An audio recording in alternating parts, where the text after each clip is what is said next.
Fala, meu povo maravilhoso! Que satisfação, um prazer estar mais uma vez aqui com vocês, professor Bruno Freitas, e presta atenção.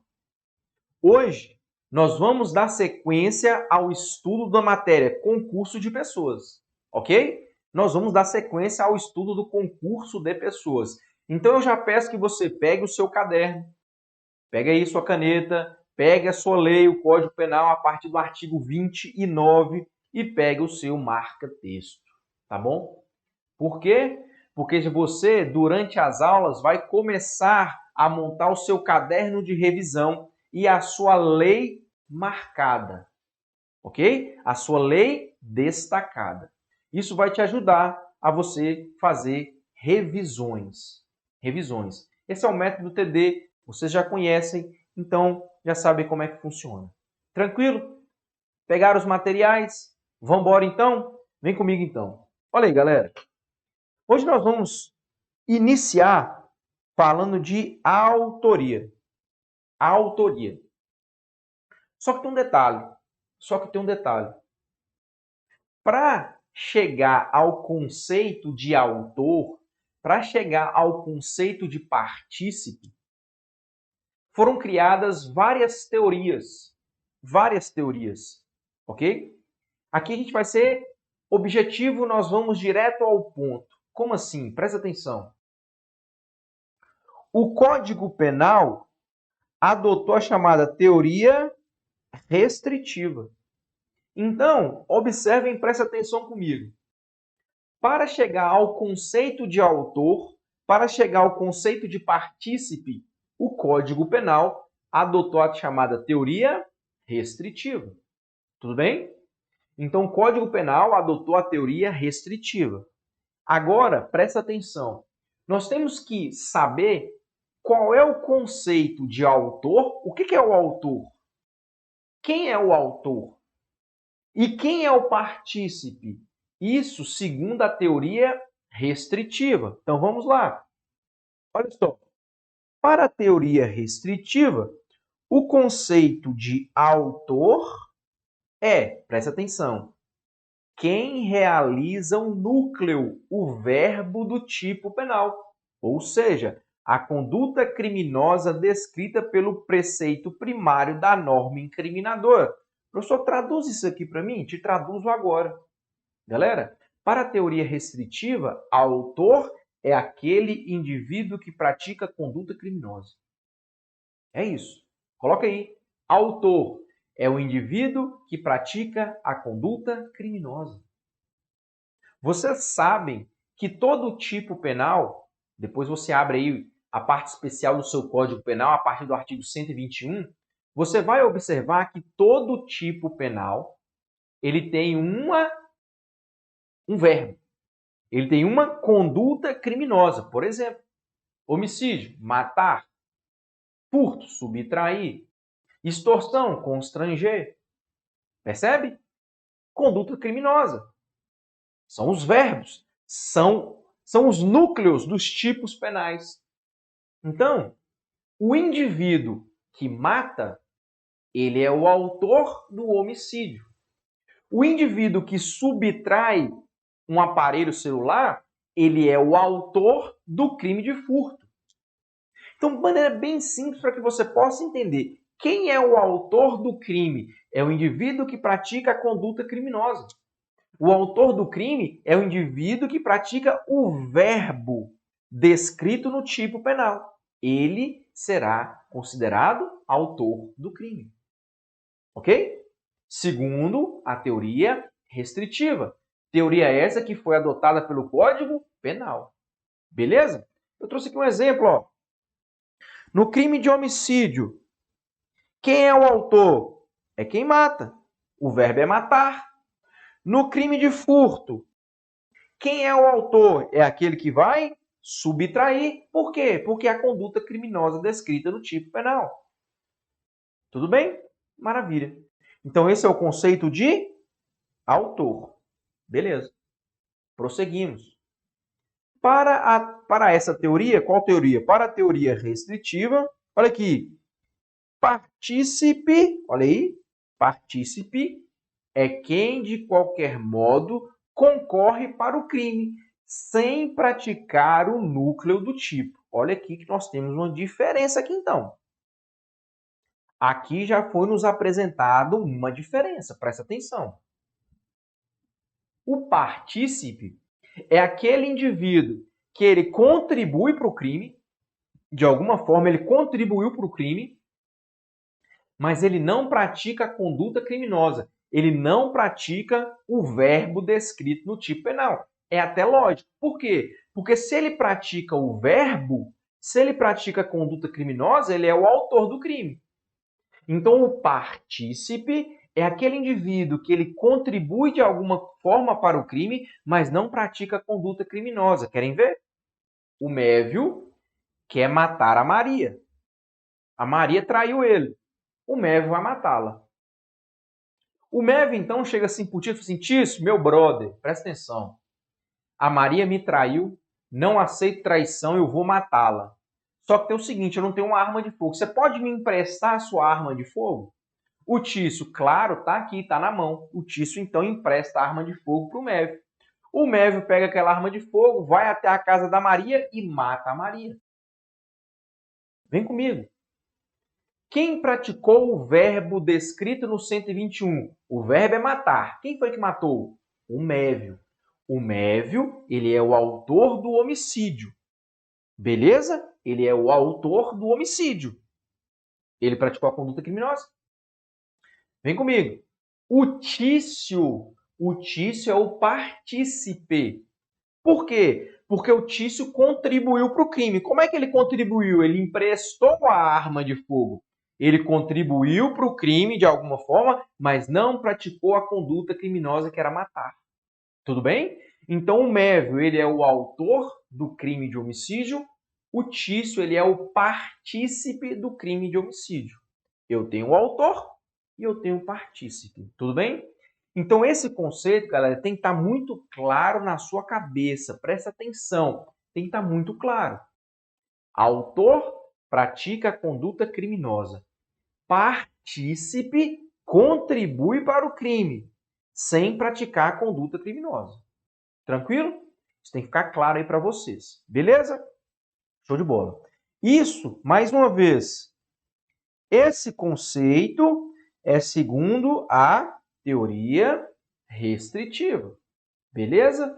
Vocês conseguem perceber também que a teoria restritiva ela faz uma clara diferenciação entre autor e partícipe. Beleza? Essa teoria faz uma clara diferenciação entre autor e partícipe. Tranquilo? Autor sendo aquele indivíduo que pratica a conduta criminosa, partícipe aquele que contribui para o crime, mas sem praticar a conduta criminosa. Beleza? Teoria restritiva. Dá o conceito de autor e também o conceito de partícipe. Beleza? Tranquilo? Beleza? Vamos lá. Só que aí nós temos uma outra teoria que é chamada teoria do domínio final do fato. Tá? Essa teoria é uma teoria que ficou muito conhecida depois do julgamento lá do mensalão. Ok? Ficou muito conhecida. E, a partir daquele julgamento, essa teoria, como ela ficou bastante conhecida, presta atenção, o que começou a acontecer? Cair em provas. Começou a cair nas provas. Então, o que você tem que entender? Você precisa entender cada uma dessas teorias, teoria restritiva, teoria do domínio final do fato, e saber diferenciá-las. Nós já vimos a teoria restritiva. Vamos ver agora a teoria do domínio final do fato. E depois eu vou ajudar vocês a diferenciar uma da outra. Tranquilo? Vamos lá. Vem comigo. Olha lá. Para a teoria do domínio final do fato, autor, presta atenção. Autor é quem possui controle sobre o domínio final do fato. É aquele que tem a capacidade de fazer continuar e de impedir a conduta penalmente ilícita. Galera, Olha só. Vocês conseguem entender e verificar que aqui o conceito de autor ele é mais amplo? Aqui o conceito de autor ele é um conceito mais amplo do que o conceito estabelecido pela teoria restritiva. Beleza? Então, para a teoria do domínio final do fato, o conceito é um conceito mais amplo. Autor é aquele indivíduo que tem o domínio final do fato. É aquele indivíduo que tem a capacidade de fazer continuar ou até mesmo de impedir a conduta penalmente ilícita. Eu vou te explicar. Eu vou te dar um exemplo e aí vai ficar fácil a gente entender a restritiva e a domínio final do fato. Vem cá. Olha só. Vamos imaginar um roubo a banco. Beleza? No roubo a banco, nós temos aqui o motorista do veículo. Perfeito? Nós temos um outro indivíduo que vai ficar na porta do banco. Tá bom? Nós temos um outro indivíduo que vai entrar no banco e ele vai subtrair a grana. Então, olha lá, eu tenho o indivíduo A, eu tenho o indivíduo B e eu tenho o indivíduo C. O indivíduo A ele é o motorista do carro, ele levou o pessoal até a porta do banco. O indivíduo B ele ficou ali na porta do banco, vigiando, enquanto o indivíduo C entrou lá no banco e subtraiu o dinheiro. Tudo bem? Maravilha. Esquece a teoria do domínio final do fato agora. Esquece ela. Eu vou te perguntar primeiro, presta atenção. Para a teoria restritiva, para a teoria restritiva, tudo bem? Quem é o autor do fato? A, B ou C? Fala para mim. Pela teoria restritiva, quem é o autor do fato? A, B ou C? Só recordando então para responder a pergunta. Para a teoria restritiva, quem é o autor dos fatos? É o indivíduo que pratica a conduta criminosa. Beleza. Olha lá então, galera. Quem é que está subtraindo? Lá no 157, o verbo é subtrair. Quem é que está subtraindo? Opa, quem está subtraindo é o C. Então, para a teoria restritiva, C é o autor do crime. B e A, eles são o quê? Partícipe do crime. Eles contribuíram de alguma forma, mas não executaram, não praticaram a conduta criminosa.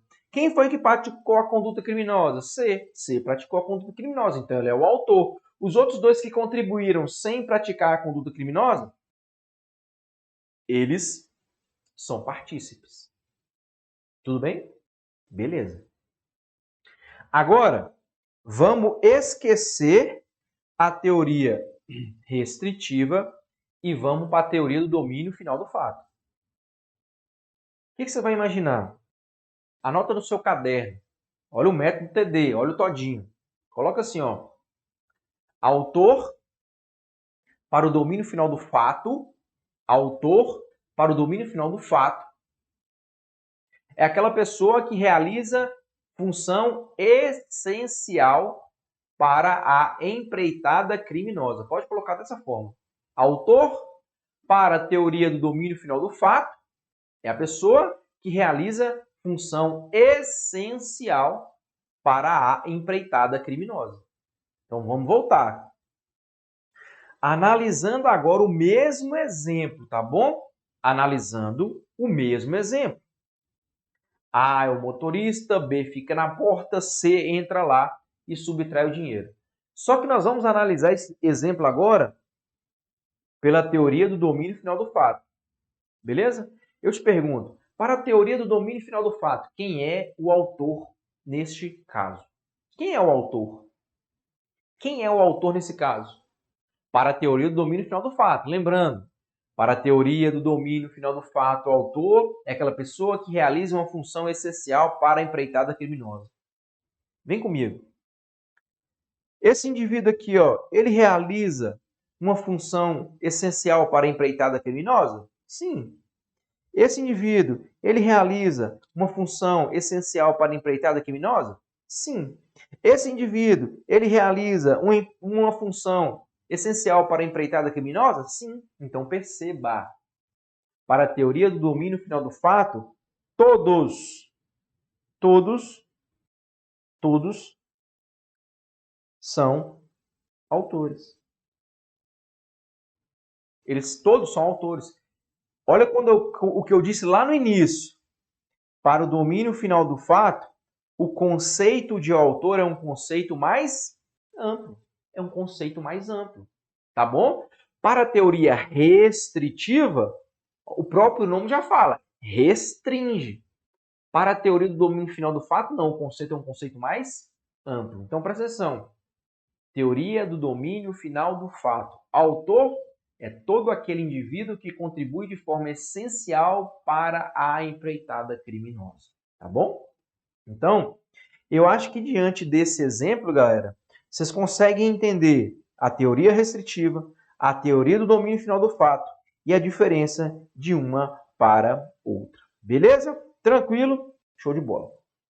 Só para a gente encerrar essa primeira parte, presta atenção. Para a teoria do domínio final do fato, quem é o partícipe? Olha lá, é quem, de qualquer modo, concorre para o crime, desde que não realize o núcleo do tipo penal, nem possua o controle final do fato. Tranquilo, tranquilo, tá bom? Então, o que é essencial, o que é necessário para a sua prova?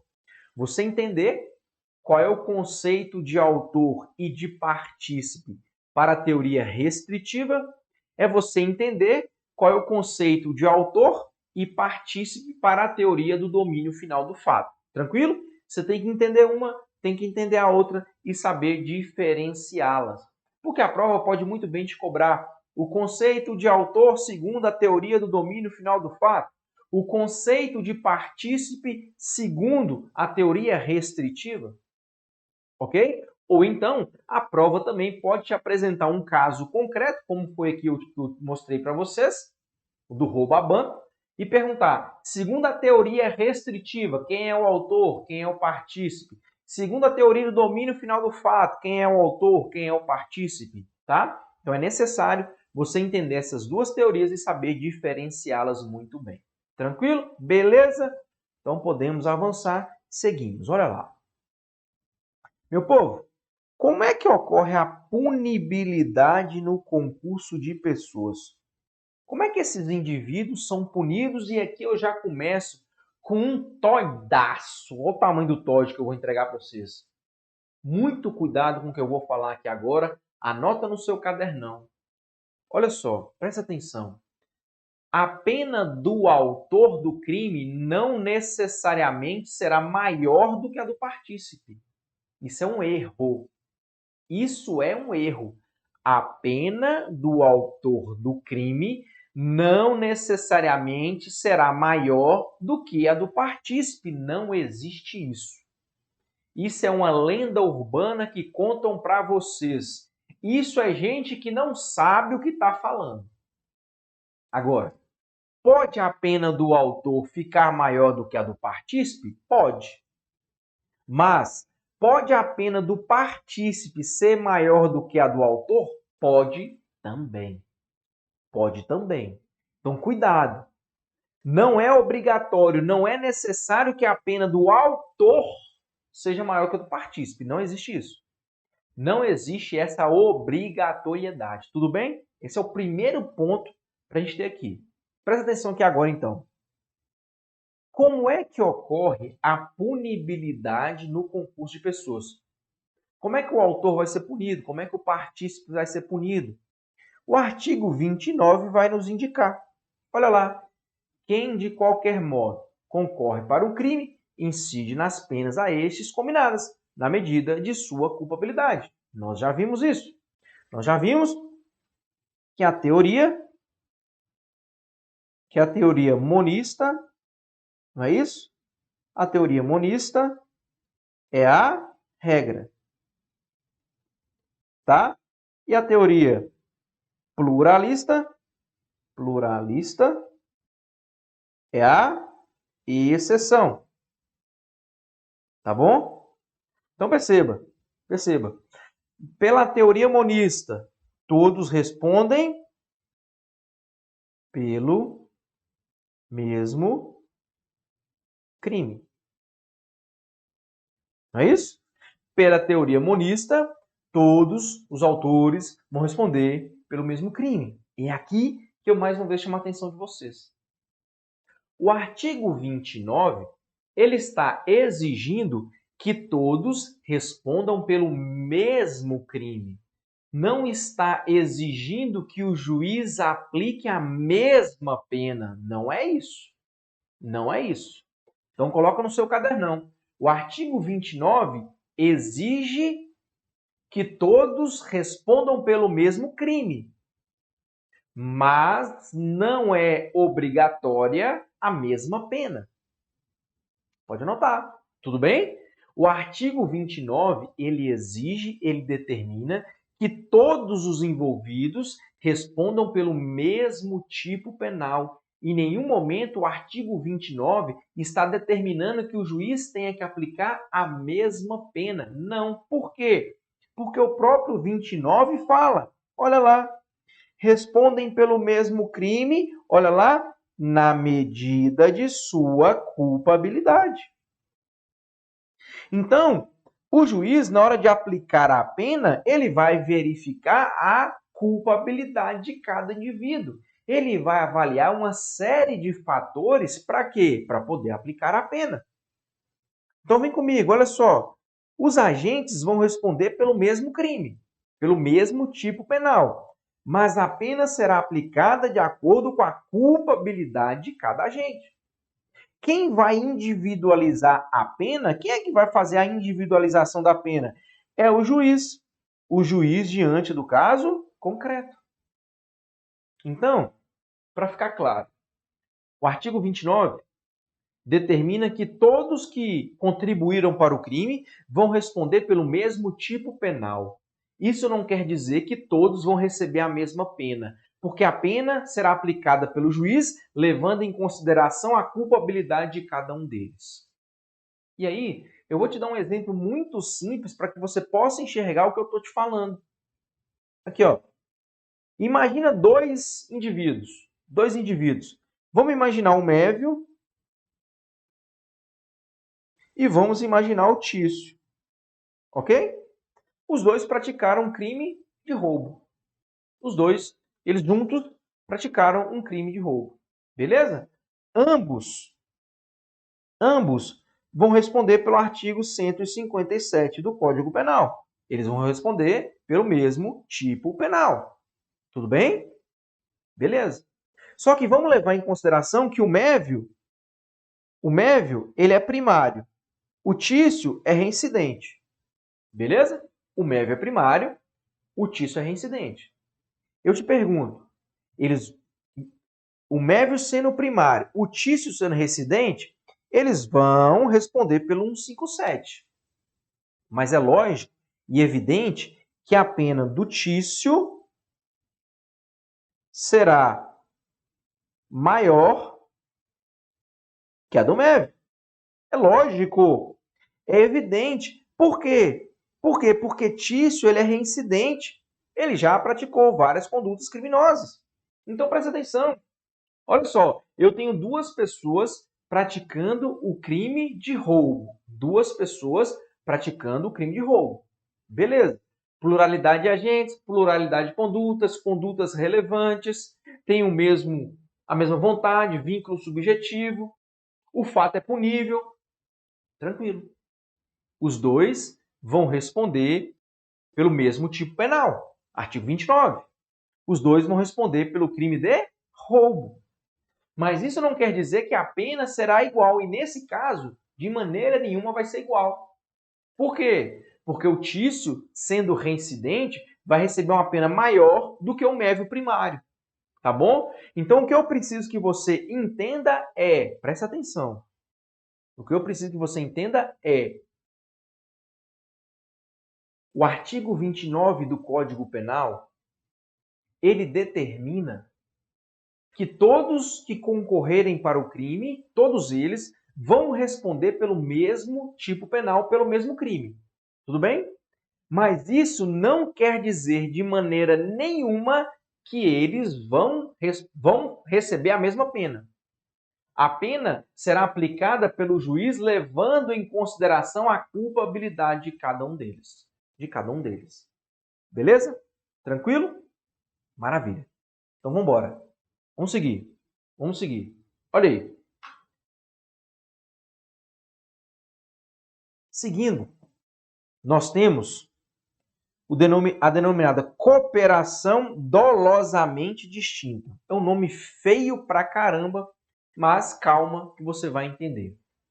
A cooperação dolosamente distinta ela está descrita no artigo 29, parágrafo 2º do Código Penal. Se algum dos concorrentes quis participar de crime menos grave, será-lhe aplicada a pena deste. Essa pena será aumentada até a metade, na hipótese de ter sido previsível o resultado mais grave. Calma, muita calma. Eu vou te explicar esse artigo com detalhes e você vai entender. Antes de explicar, eu gostaria que você anotasse aí no seu caderno essas 3 informações que eu vou te dar. Primeira, a cooperação dolosamente distinta, o artigo 29, parágrafo 2º, ele é uma causa de aumento de pena. Por quê? Está falando aqui, ó, aumenta até a metade. Se está determinando o aumento, está dizendo quanto vai aumentar, é uma causa de aumento de pena, que será aplicada na terceira fase da dosimetria da pena. Tudo bem? É uma causa de aumento de pena que será aplicada na terceira fase. Olha só, essa cooperação dolosamente distinta, ela vai se aplicar na coautoria e vai se aplicar também na participação. Aplica-se para o coautor e aplica-se para o partícipe. Ok? Beleza. Essas duas informações são muito importantes. Por quê? Por que essas duas informações são muito importantes? Essas duas informações são de suma importância quando a gente fizer a comparação com a participação de menor importância, tá bom? Quando eu falar com você sobre a participação de menor importância, você vai se lembrar dessas informações que você anotou no seu caderno e aí vai fazer sentido para você. Anote e mais na frente a gente vai entender isso aí, tranquilo? Agora vamos entender o que é uma cooperação dolosamente distinta, tá bom? Eu vou dar um exemplo que eu tenho certeza que vocês vão entender perfeitamente. Presta atenção, vem comigo. Imagina o Mévio. O Mévio e o Tício estão os dois desempregados, lascados, precisando de grana. Os dois. O que eles fazem então? Eles combinam subtrair um veículo. Os dois combinaram subtrair um veículo, desmanchar esse veículo e vender as peças. Para quê? Para levantar uma grana. Tudo bem? Então eles combinaram, falaram assim, bora. Beleza. Eles então encontram o veículo. Tudo bem? Quando eles iniciam a subtração do veículo, quem aparece? Aparece o dono do veículo. No momento que o dono aparece, o Tício, ele foge. Ele vai embora. O Mévio saca a arma e mata o dono do veículo. E depois vai embora. Perceba. Olha só o que aconteceu. Os dois combinaram. Vamos subtrair um veículo, a gente desmancha esse veículo, vende as peças e junta uma grana. Beleza? Beleza. Combinaram. Eles então saíram, encontraram o veículo que eles iam subtrair. No momento que eles iniciaram essa subtração, o dono do veículo apareceu. No momento que ele apareceu, o Tício fugiu, foi embora. O Mévio pegou a arma que ele estava portando, apontou para o indivíduo e matou o indivíduo. Foi embora. Beleza? Tranquilo. Que crime o Mévio praticou, galera? Que crime que o Mévio praticou? Cuidado, não foi homicídio. Não foi. Por quê? A intenção dele era o patrimônio, beleza? Mas o resultado foi a morte. O Mévio, ele praticou o crime de latrocínio. Beleza? O Mévio praticou o crime de latrocínio. Agora eu te pergunto, e o Tício? E o Tício? O Tício praticou qual crime? E aí? Latrocínio também? Tem concurso de pessoas entre eles? Vem comigo para você entender isso aqui. Para o que você está fazendo. Olha para mim. Eles combinaram de subtrair um veículo. Foi essa a combinação. Então, nessa combinação, tem concurso de pessoas entre eles? Tem. Tem. A partir do momento que o dono do veículo aparece, o Tício foge e o Mévio pega a arma, saca e mata, não tem mais concurso de pessoas entre eles. O Tício, em nenhum momento, ele queria o crime mais grave. Ele queria a subtração. A subtração ele queria. Mas o crime mais grave ele não queria. Ele não tinha a mesma vontade. E olha o que o artigo 29 fala. Vem comigo, presta atenção. Olha lá. Olha, se um dos concorrentes quis participar de crime menos grave, olha aí, será-lhe-á aplicada a pena deste. Ou seja, qual crime o Tício praticou? Tentativa de furto. Ao Tício, meu povo maravilhoso, não pode ser atribuído a ele o crime mais grave. Por que não? Porque ele não queria. Ele não tinha dolo, ele não tinha vontade do crime mais grave. Se ele não tinha vontade, se ele não tinha dolo, não pode ser atribuído a ele o crime mais grave. Vai ser atribuído a ele o crime menos grave, do qual ele queria. Tanto queria que ele estava lá para subtrair. Ok? Mas o crime menos grave. O crime mais grave, não. O crime mais grave não pode ser... Professor, quer dizer então que não tem concurso de pessoas entre eles? Não tem. Por quê? Falta o vínculo subjetivo. Estão lembrados da última aula, quando eu falei dos requisitos? São requisitos cumulativos. Todos os requisitos devem ser preenchidos. Para quê? Para ter concurso de pessoas. Se faltar qualquer um dos requisitos, não tem concurso de pessoas. Se falta o vínculo subjetivo, não tem concurso de pessoas. Tudo bem? Então a gente entendeu a primeira parte. Olha lá. Se algum dos concorrentes quis participar de crime menos grave, será-lhe aplicada a pena deste. Então, como o Tício queria o crime menos grave, ele responde pelo crime menos grave. Tudo bem? Maravilha? Vamos mudar esse exemplo só um pouquinho aqui. O Mévio e o Tício estavam desempregados, estavam precisando levantar uma grana. Não foi isso? Beleza. Eles combinaram, então, e agora tem um detalhe. O Tício, ele sabe que o Mévio só anda armado. O Tício sabe que ele já matou várias pessoas. Ele sabe. Tudo bem? Só que eles combinaram de subtrair um veículo. Ok? Mesmo sabendo que anda armado, mesmo sabendo que ele já matou várias pessoas, o Tício aceitou ir com ele subtrair um veículo. Tudo bem? Beleza. Aí o desenrolar o mesmo. Iniciaram a subtração. O dono chegou. O Mévio atira e mata e o Tício foge. Nesse caso, por qual crime o Tício vai responder? O Mévio continua sendo latrocínio. E o Tício? E o Tício? Calma na sua resposta. E o Tício? Galera, nesse caso, o Tício continua respondendo pelo crime menos grave. Eu não posso imputar a ele o crime mais grave, porque ele não tinha dolo, ele não tinha vontade. Então ele continua Ele continua respondendo pelo crime menos grave. Só que aqui tem um detalhe. O juiz pode aumentar a pena dele até metade. E por que o juiz pode aumentar a pena dele até metade? Por quê? Porque o resultado mais grave era previsível. Porque o resultado mais grave agora era previsível. E por que agora o resultado mais grave era previsível? Ora, se ele está indo subtrair um veículo com um indivíduo que está armado, com um indivíduo que já matou várias pessoas, era previsível para ele que poderia ocorrer um resultado mais grave. Ele não queria. É isso que você tem que entender.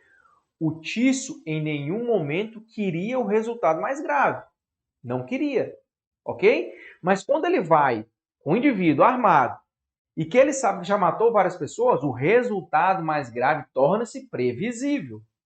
Ok? Então, mesmo assim, crime menos grave. E aí tendo a possibilidade do juiz de aumentar a pena aí de metade. Tranquilo?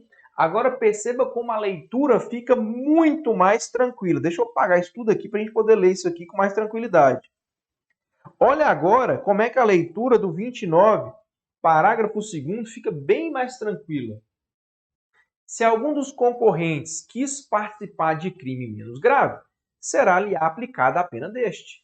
Essa pena será aumentada até a metade na hipótese de ter sido previsível o resultado mais grave. Agora deu uma clareada boa aí, né, galera? Deu uma clareada boa aí, tá bom? Show de bola? Chegamos aí. Antes de ser bom, você vai ser constante, você tem que ser constante, tá bom? Galera, espero ter contribuído aí mais uma vez com vocês. Lógico e evidente, qualquer dúvida sobre esse tema, manda aqui para mim, que eu teria um prazer muito grande em responder a todos vocês. No mais, meu povo maravilhoso, eu vejo vocês na próxima aula. Valeu, tchau!